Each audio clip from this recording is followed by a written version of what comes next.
On another exciting episode of the Animation Deliberation podcast, things are literally heating up as we cover Demon Slayer Season 3, Episode 5, Bright Red Sword. Right after these ads, we have no control over. Sing along if you know the words. A 1, 2, 3, it's time for Animation Deliberation. A conversation and a celebration of our favorite action animated series. Yeah. Yeah, welcome back to another episode of Animation Deliberation, the podcast where we take action animation and cartoons seriously, but not too seriously. We are your hosts. I am Zuhair Ali. I'm J. Scotty St. Clair. And I am Andrew Rogers. And I got 2 weddings down, 5 to go. Didn't lose my voice this time, so I'm gonna burn it all out with you guys today. How are y'all feeling? I'm feeling great, but imagining 5 weddings on top of 2 more, I'm exhausted on your behalf right now. I'm excited for the American weddings because at least those will only be one day, whereas the other 3 or 4.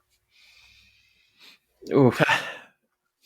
Yeah, I echo those sentiments, but it's a good time to be alive. It's a good time to be a fan of all of this, not just animated content, but all of this like genre content in general. We got Guardians Volume 3 out. I've seen the first couple episodes of Unicorn Warriors Eternal, working my way through Star Wars Visions, and we were gifted with an incredible episode of Demon Slayer. So I am doing pretty fantastic, if you couldn't tell by my enthusiasm. Time permitting, I wouldn't mind doing a quick Guardians recap after we do our news episode on Thursday. Like just the very, very end of it. Yeah. Loopholes. I don't even need a loophole. We'll just talk about it. Like there's CGI. That's animation, right? It's close enough. But a quick PSA to all of you out there as well, as we talk about all of this content coming. They very quietly dropped Spider-Man Into the Spider-Verse tickets. I noticed earlier today, or across the Spider-Verse. Yep, that dropped today. So with the free it was today. offers. Okay, I thought it was just it didn't, because I didn't get the email, I didn't get the notification, I didn't get any of the things. I noticed like an hour ago. Yeah, I woke up to it all. Yeah. I didn't get any of that. So to all of you out there who look as surprised as Jay Scotty is at this moment, make sure you go ahead and get your tickets as soon as possible, because I have a feeling it's going to be pretty big. I had a hard time finding tickets myself already, so get on it. Yeah, this is an audio podcast, but for everyone out there listening, my reaction is basically that meme, that popular meme of that GIF of that guy just like blinking in disbelief. That's me right now. I was just getting Anya's surprise face. That's how it read. Who needs a soundboard when we have a Jay Scotty? That was right on.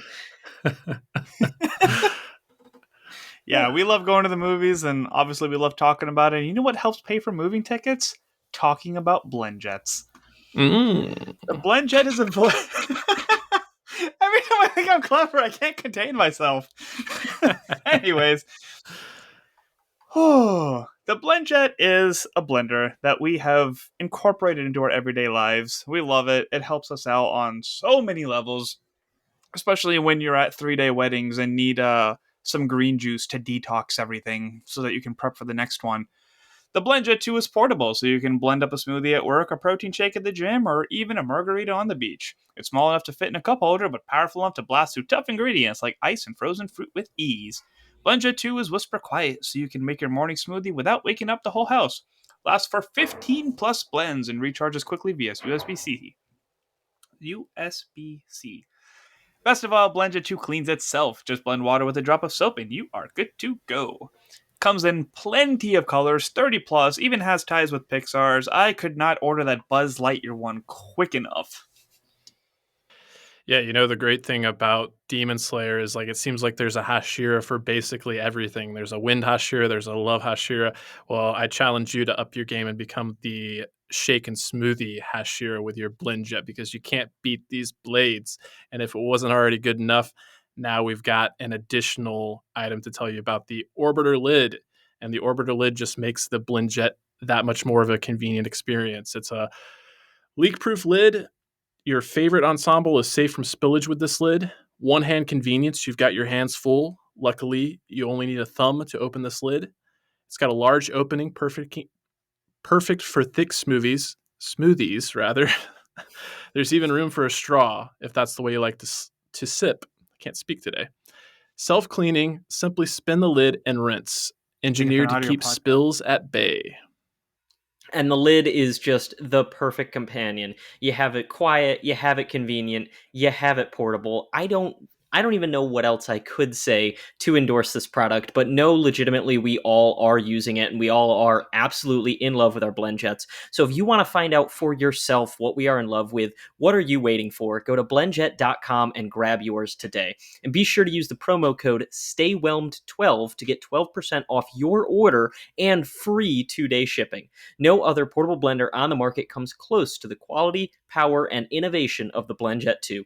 They guarantee you'll love it or your money back. Blend anytime, anywhere with the BlendJet 2 portable blender. Go to blendjet.com and use the code STAYWHELMED12 for 12% off your order and free 2-day shipping. And guess what, ladies and gentlemen? 2 days from when this podcast launches, still enough time to get it before Mother's Day. So it's a great gift. I will shout that out right now. My mother loves fruit. I'm not saying she's getting one. Mom, if you're listening, just please ignore whatever you're hearing right now. But seriously, folks, now's your opportunity. Shop today and get the best deal ever. Yeah, I already gave my mom hers because she packs them and like she like makes a smoothie beforehand and just like takes it to work. So now I'm just kind of like just leave all the ingredients there, or pack it up beforehand, throw that in the fridge and blend it right away. Like you got your options, and then keep showing it off to all your clients that walk in so they buy one too. All right, with that, we will provide you the synopsis because I'm sure that this show and all of its beautiful music and animation is like constantly living rent free in your brain, but sometimes itty bitty details escape us. So here is the recap of Season 3, Episode 5, Bright Red Sword. Bright red sword indeed. After saving Kanamori from a fish demon, Muichiro is taken to the swordsmith's workshed for a new blade, but they encounter Gyoko lying in wait. Mitsuri arrives at the village using her elongated whip-like sword and her love breathing to swiftly defeat the attacking fish demons. She later manages to defeat a giant fish demon before it kills Chief Swordsmith Techen. After Karaku pins Nezuko down beneath heavy debris, she grips her hands onto Tanjiro's blade, smearing it with her blood. Muichiro attacks Gyoko for his repulsive vase art, discovering he can produce new vases and teleport between them before he can get slashed. Muichiro is soon trapped in a water vase, inhibiting his breathing abilities. Nezuko uses her blood demon art and heats up the blade, turning it bright red. Sekido, looking through Muzan's memories, realizes the blade resembles the sword of the demon slayer who almost killed him. As his scar transforms into a fiery mark once more, Tanjiro unleashes his Hinokami Kagura, swiftly beheading Sekido, Irogi, and Karuka at blazing speed. He then sees that Aizetsu has been beheaded by Genya as well, but is shocked to see he has now assumed the appearance of a demon. I'm going to get my con out of the way in saying that I wasn't a big fan of the pacing of this episode. I felt like as things were heating up, it kind of like slipped away and just we didn't quite get back to a full capacity. But oh my god, was that ending of that episode incredible and quite the cliffhanger as well. Interesting. I didn't have a problem with pacing because honestly, this was far and away easily my favorite episode of the season so far. I really feel like it had it all. Satisfying action that didn't stall the story progression, humor in just the right dosage and placement. It had great subversion of expectations with the title like Bright Red Sword. I thought it was going to be all about Mitsuri and her, unique sword there, but we got Tanjiro with his total moment of badassery, wonderful and dazzling art and sound design that captivated me and my imagination. And you talked about that ending, but yeah, it was a cliffhanger that left me desperately begging for more. So all in all, this was a super satisfying episode for me. Oh yeah, I loved it too. And Zuhair, can I ask, do you say when you have a problem with the pacing, are you saying it was too slow? Or because I feel like my problem with it was it felt very yo-yo-ish. Like every story started slow, ramped up to a cliff, and then jumped off it, and then we went to the next character who like re-went through that process. And I agree, the yo-yoing of it left me in emotional turmoil. I don't know if it was a good thing or a bad thing, but it was a lot of like, I can't catch my breath because I am just jumping from thing to thing to thing. Yeah. And I wanted more of it to chew on. I think that was the biggest part of it. It was like, just give me more of what's happening with Gyoko and these vases. Give me more of what Mitsuri's power is and how she's, using this whip-like sword, and having all of the men be like, well, you could heal me instead. But no, it was a Mhm. lot of fun, a lot of great characters, and there was heavy debate on the internet. I think it was last week, about whether or not these fish demons look good. If you at this point don't think that all of the demons, all of the fish, all of the powers looked incredible throughout this episode, you are on something else. Like, you're entitled to your opinion, but I think everything looked the best it has this whole series, this episode, when it came to the animation. They just absolutely killed it, I feel like, with all of these demons. Because of your long win, I'm going to try to see if I can address all three of these things. Oh no. So, yeah, you have to have the typical anime trope of just things being over sexualized, even if it doesn't add to the story. So we got that out of Mitsuri and everybody wanting to be conveniently healed and everyone hitting their head. I understand the debate between the animation because I think that 3D modeling doesn't really sit well with everybody, especially the way that the last Dragon Ball Z movie was, or Dragon Ball Super movie was done. So there are times where it does stick out. I think Demon Slayer is doing a fine job at it, but it's not my favorite thing. I just think it's used well enough that it doesn't bother me. I know Attack on Titan does it in some discouraging ways sometimes. So it's just one of those, like, to each your own. And in regards to the question that you asked, it's kind of like what I said last week about the earlier stages of Game of Thrones, where there's just like multiple stories going on, and sometimes they invest so much into one that you get really attached to, that when when they deviate from it, it's like, no, I don't care about that person right now. Go back. I want to know what's happening there. So there was times where it's like, okay, I want Muichiro's background, but like it's kind of taking away from this moment. And then I like what we did with Mitsuri, but can we like ride that high? And then it went back down to Tanjiro, and then back to Mitsuri, and then back to this, and I'm just kind of like, all right, guys, like pick one. Like let's give some a lot of time. There was a lot of up and down for me, but at the end of the episode, it was just everything was incredible. And then you talked about last week how you felt like you were missing a lot of the animation with the elements. Oh my god, the second that Oh yeah. I got tired of the typical villain talk and the fact that Muichiro is just kind of like, just shut up, and you see the misforming. I was like, thank you, please cut off villains more often so we can get back to the matter at hand. Yeah, I love that moment too, and I actually thought about you when it started to delve into Muichiro's backstory, but I thought they did it like just the right amount to where it was like, okay, like I said, I didn't feel like the action was stalled or the progression of the story was like, impeded in any way. They did it in the right amount, the right doses for me. But you talk about Muichiro interrupting Gyoko while he was in the middle of his like pontificating, but I'm falling in love with Gyoko. The way he's this artist, and like his blood art is like a true art to him, and it's just so sickening. And to that end, like thinking about the 3D modeling and whether or not it's working or not, I could see how it doesn't work for some people. It's working for me, but I think it's Mhm. because they're these fish demons, and this I think the sound design goes hand in hand with it. Like it's almost kind of embracing this like uncanny valley feel. Like these are unnatural, otherworldly creatures that kind of are supposed to make you feel a little disturbed and unpleasant, and like the dead-eyed stare that they have, and just how grotesque they are. It's really working for me. Buffed up Magikarps. But the Yeah. one scene, they've all kind of been looking in two separate directions, but there was the big one, like both of his eyes locked onto Mitsuri at the same time, and I was like, oh no, Mm, it's somehow Oh, more uncomfortable with the eyes in the same direction. Like it's yeah. eliciting emotions, and that's why I'm like, they're making it work for this purpose so fantastically well. Mhm. I think when we do get the rest of Nuichiro's story, I would like for like the episode to just start off with it and just let it take the whole half and give us what we need to know and finish it off and then get back to the story, as opposed to getting it in pieces. Mm, Does that make sense? it Another does. thing I really like about Muichiro in this episode, oh, just his character design in general, is that like he has a very he has a very structured face. Like he doesn't make too many facial expressions, but they make the adjustments like just enough to know that he's actually scared or in shock or happy or angry or anything of that sort. I like those like nice little touches. They do a really good job with him on that. Mm, Yeah, yeah. that's a crazy level of animation to be able to pick up on such minute movements. Like when you're comparing panels in a manga, it's a little easier, but the fact that they can bring it to the screen, I'm Hmm. impressed.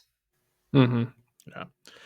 And I think it's interesting the way this show has like kind of progressed because Muichiro like took those poison needles from those fish that Gyoko summoned and like all into the front of his body and his face and his ear. And Gyoko, of course, like gleefully taunts him that like you're poisoned now, so it's just a matter of time before you die. But everything we've been through with Tengen and Hmm. all the poisoning that we've seen so far, I don't find myself super concerned about Yeah. that. But I do still feel like the big cliffhanger was at the end with Genya, and we'll get into that. But we did leave Muichiro off in a cliffhanger with him being like encased in this water vase and not even being able to breathe. So I'm still not super concerned for his well being, but I am very interested to see how he's going to get out of this pickle. There was a lot of Naruto references that came up in this episode that I knew that you guys wouldn't get, but I have to share it for the ones hiding because they don't want to be mocked by Andrew. We're still Naruto fans here. Don't worry about that. So one of them is like early on, there was a character who had a water prison. So the second that he did that, like Zabuza's water prison came to mind right away. Mm, And then there was a pair of Akatsuki that were teamed up that were both, they put the artists together, and one was Deidara, the other was Sasori, and they always had these fights about like if art is something that should be long lasting or something that you just like see for an instant. And both of their like fighting styles was based around that. I was like, man, Gyoko would have a great time just being in this conversation talking about bases because it seems to be like the perfect middle between the two. So mm, yeah, I just had to get my Naruto excitement moment out of there real quick. of course. No, we love that level of reference. And it was so effective with everything that they were doing that just like I don't want to understand a demon this much. I don't want to understand, where he's coming from. So when you can suddenly relate him to human characters from Naruto, it's like, "Oh, Hmm. wow, they've done this before and it's worked for both human and inhuman means." And that's Yeah. bizarre, uncomfortable. Hmm. I also need to point out that I love that this demon slayer has traumatized. Oh my god, I'm forgetting the head person's name again. This happens every episode. What's Michael Jackson's name? Muzan. Muzan. Yeah, the fact that he's traumatized Muzan so much that just giving blood to other demons has like have them reliving the trauma. Mm. The way that that built up, like as soon as Nezuko like was holding onto the sword like even more, I was like, she's got to be using her blood for something. What's going on over here? Are we spreading it around? Are we doing one big explosion to get the debris off her? I was like, fire sword? This looks awesome. Yeah, I'm actually glad you bring that up for kind of a different reason. It's like it's making me think of like the parallel between Tanjiro having like these inherited memories and like the demons have this inherited memory. So I'm wondering if there's like a parallel between the demons and the demon slayers where they've actually like it's one thing to inherit a person's like bloodline, but has there actually been an instance where they've like administered like a blood transfusion or something like that? That's kind of where my mind's starting to go now because like we've been debating like this character from the past that had the same earrings that was like perhaps the first sun breather or what is his direct connection to Tanjiro. And I don't know, my mind is starting to go more into that realm. Maybe they're not blood related in the sense that they have the same lineage, but maybe there's been some unsavory actions and experimentation Yeah. on the demon slayer sides as well. Yeah, the casualness with which Tanjiro just dropped that, like, oh yeah, this is an old memory that I have. I was like, this feels like an important thing that we're going to come back to, that he just also has memories in the same episode that these demons happen to have memories from Muzan. So yeah, Mhm. it was a good parallel and a very good call. But as we talk about Tanjiro's memories, I have a humongous gripe from this episode that I would like to get out now. Sure. They did our boys so dirty in this episode during the flashback scene where Tanjiro's like, all of my Yes. masters have my back, and you see Yes. Giyu, and you see his sword master, and you see half of Tengen and zero of Rengoku's face. They just cut him Yeah. off entirely. I don't talk during anime. That's not a thing that I do. Legitimately, Monica and I looked at each other and both dropped a what the just out of nowhere. Like, what did they actually do? The fact that they cut them off entirely, I don't know why, I don't know how. I almost wanted to like go to my TV settings and make sure that I didn't have it on like a weird widescreen or something, but I Mm-hmm. was furious about this. If you couldn't tell, listeners, Yep. I was just like, they did them dirty, and I was so happy to see them back and have their hands on his back and be like, we're here for you. But you couldn't, like, first you cut him in half and now you're not even going to show his face on the screen. How dare you, Demon Slayer? I don't care how good your animation is. You pissed me off this week. Yeah, I almost kicked in my recliner like, who the hell like let this draft slide through, knowing that our boy was cut off like that. And if it was a really dark way of saying it was because he was dead, I hate them even more for it. I admire the passion, but it did not bother me in the slightest. I took it as like artistic You're license. heartless. You have all the room on the screen. There was a black background that they could have put these characters in. Like, it was a choice someone made, and I'm just upset someone made the choice. Mm-hmm. Mm-hmm. Yeah, did not like it. Was not happy. Now, maybe it comes from the manga, and maybe that it goes all the way up the ladder, but I know none of us have read the manga, so we're gonna need someone else at some point to give us some hints as to if that exists or not. Indeed. And we talked about the yo-yo effect of this episode, and I did bring one thing to mind. I thought, again, I'm really high on this episode. I like this episode a lot, but I think one of the instances where this kind of like back and forth momentum worked really well was, again, like I said, I kind of prefaced it. We're going to talk about that ending, that cliffhanger ending with Genya, but how satisfying was it once Tanjiro, had the flaming sword and was able to behead 3 of these demons that have been such a pain in the ass. It's so satisfying. And then you have like this moment and you're like, one more to go. And he's already beheaded. And you're like, for me anyway, I'm like soaring on high, thinking so hopeful. And then Genya turns around and looks like a demon. I was geeking. Yeah, there were so many thoughts because I was like, oh, great, you beheaded 3 of them. Like, I was on a letdown going into that moment because I'm like, okay, he didn't get the 4th. They're going to come back. We're going to have to do this again. But then to see Genya, it was like, wait, something's happening. And then him turned around. I didn't have that moment of dread. I had that moment of like, wait, I mentioned he might be a demon. I got something right. But I didn't want to be right either. I was also upset and uncomfortable that I was correct because it just doesn't make... They have a lot of explaining to do, I guess, is really what it comes down to. It had me thinking back on when Tanjiro like wanted to get Genya breakfast, and he was like, "Oh, he's out right now. He's not in his room." I was like, "Oh, he's avoiding daylight. I don't think we've ever seen him in the daytime before."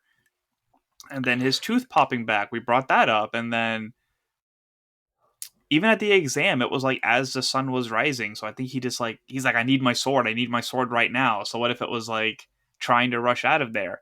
And it really has me thinking about Akaza and Rengoku and how he was talking about, like, don't you want to be more powerful? Don't you want years to learn? Don't you want your body to be able to regenerate so that you can be the best? Like, what if Genya has actually taken that offer, but just to be able to kill demons and hasn't told his brother about it, who, like, was almost trying to kill Nezuko without the master's permission because he was so mad at demons.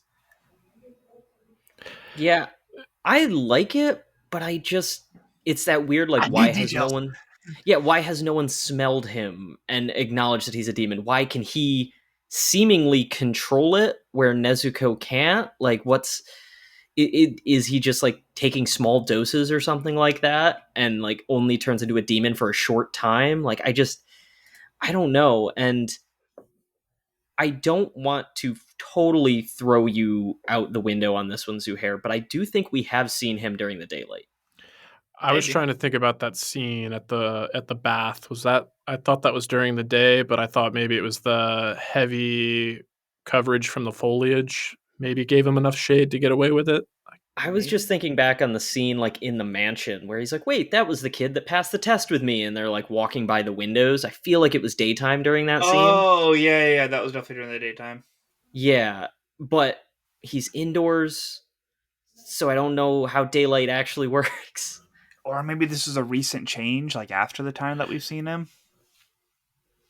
Yeah, because I Could feel be. like the wisteria would do something to him that was all over the place during the exam Good point. if he was a demon the whole time. Yeah. But I don't know. It was such a weird Mm.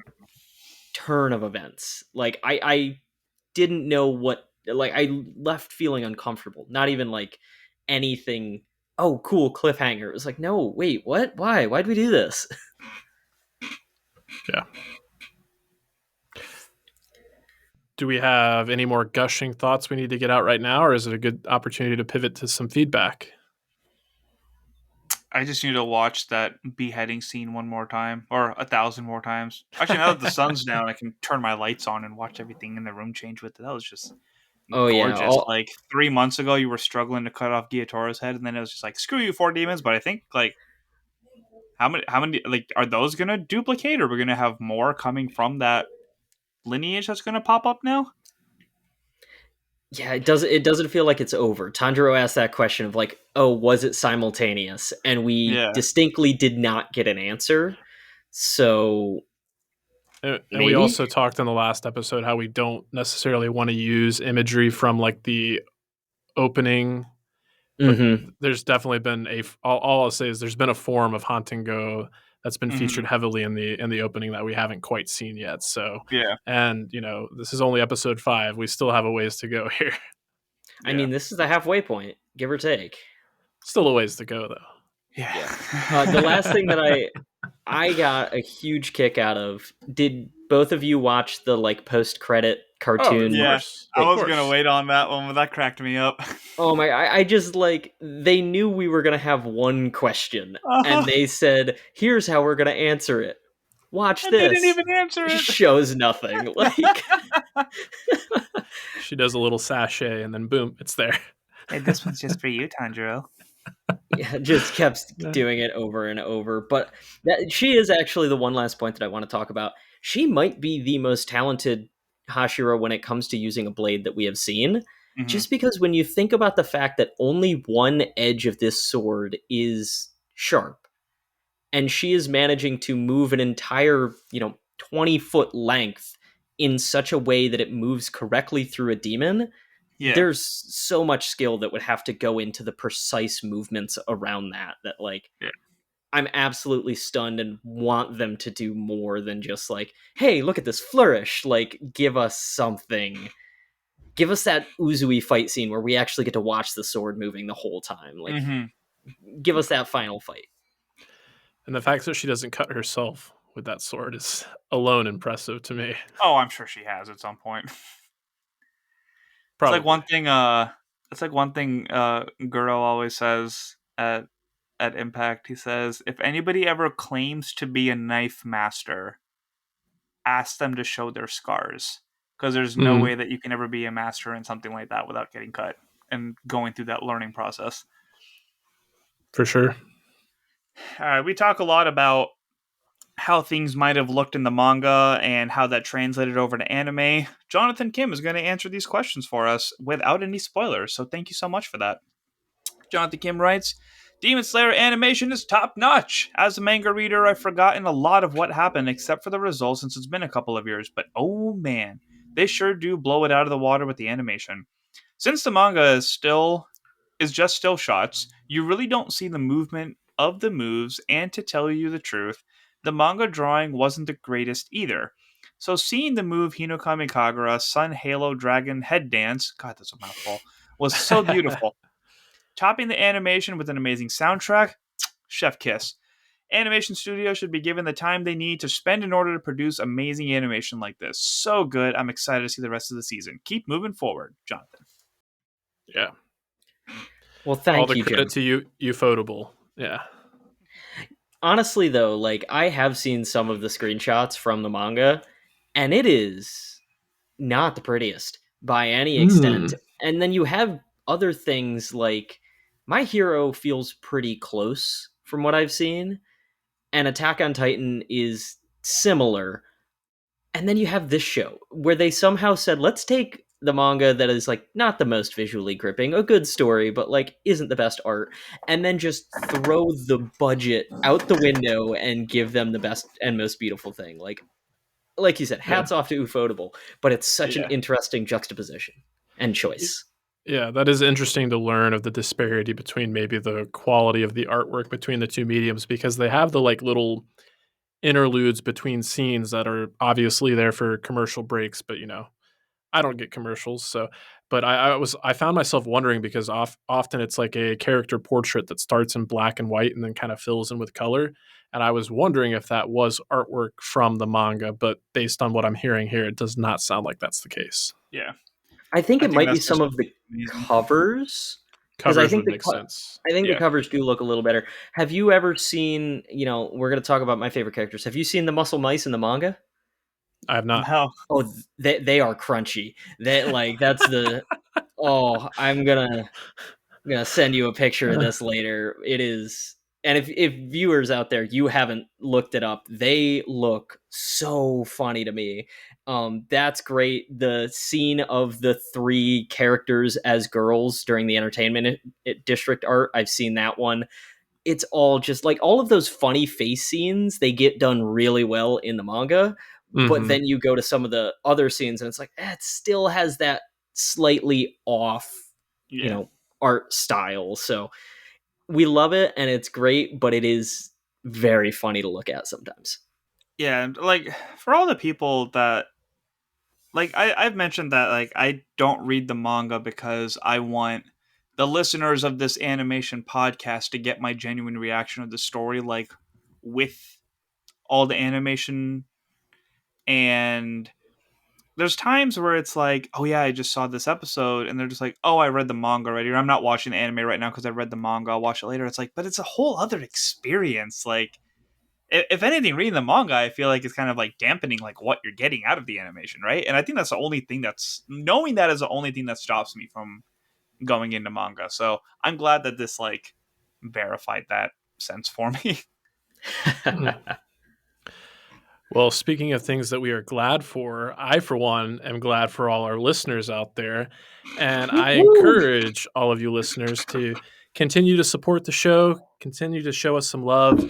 Ratings and reviews are much appreciated. And if you want to send in feedback just like Jonathan Kim did, you can do so at animationdeliberationpodcast@gmail.com, as well as a whole variety of places you can reach out to us on social media. And as always, those places that you can find us are on Facebook and Instagram, Animation Deliberation, and on Twitter at Animation Delib1.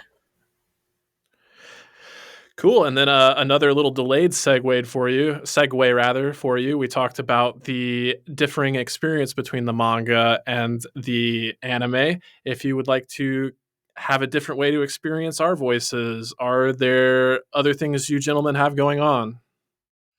Nope, just going to a bunch of weddings, spreading word of Okay. mouth, telling people to listen to the podcast there. Okay. Life is fast, and one podcast is too much for me, but I don't think it's too much for you, though, is it, Jay Scotty? It is not. It is not. So, yeah, please check me out on Pandavision. Right now, we're covering Barry's fourth and final season. And also Multiverse News. That's still a relatively new show where we talk about the latest and greatest in the world of movie news. So wherever you get your podcasts, check those out. And one more time, just a reminder to go to blindjet.com and enter promo code STAYWHELM12 to get 12% off your order and free 2-day shipping. And thank you so much for tuning in. That's TOONIN. And as always, stay whelmed. Till next time, muscle muscle.